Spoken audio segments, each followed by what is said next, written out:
இங்க நம்ம ஹீரோ கைனகாலஜிஸ்டா இருப்பாரு. அப்ப அவங்க அம்மா கால் பண்ணி பொண்ணு பார்க்க போனோம் வாடான்னு சொல்லிட்டு கூப்பிடுறாங்க. அங்க போய் பார்த்தா அந்த வீடியோ Facebook மாடல்ல இருக்கு. இவனுக்கு Facebook ஐடி இல்லன்றதால இப்ப அந்த பொண்ணுமே இவனை ரிஜெக்ட் பண்ணிடுது. இவனுக்குமே நிறைய இடத்துல பொண்ணு பார்த்துக்கிட்டு இருப்பாங்க. அப்ப வரப்போற பொண்ணுகிட்ட உண்மையா இருக்கணும்ன்றதுக்காக நான் நிறைய குடிப்பேன், ஃப்ரெண்ட்ஸ் கூட பார்ட்டிக்கு போவேன் அப்படின்றதையும் சொல்லிடுறான். அதனால இவனை எல்லா பொண்ணுங்களுமே ரிஜெக்ட்மே பண்ணிடுறாங்க. அவன் ஃப்ரெண்ட்ஸ் கூட உட்காந்து குடிச்சிட்டு இருப்பான். அப்ப அவங்க ஃப்ரெண்டுமே ஒரு ஐடியா கொடுக்குறான். நீ பாக்குற பொண்ணுகிட்ட உண்மையா சொல்லிட்டு தான் உனக்கு கல்யாணமே ஆகாது, கெட்ட பழக்கம் எதுவும் இல்லைன்னு சொல்லி கண்டிப்பா கல்யாணம் ஆகும் அப்படின்றத சொல்றான். ஒரு பொண்ணு வீட்டுக்கு போறாங்க. அந்த பொண்ணை பார்த்ததுமே இவனுக்கு ரொம்ப பிடிச்சி போயிடுது.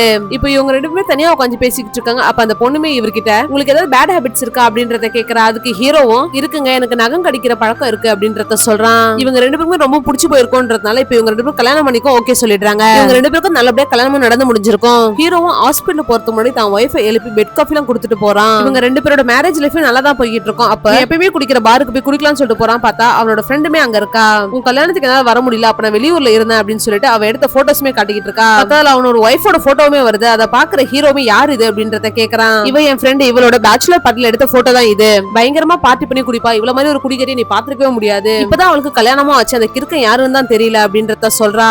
இதை கேக்குற நம்ம ஹீரோக்குமே பயங்கரமா ஷாக் ஆயிடுது.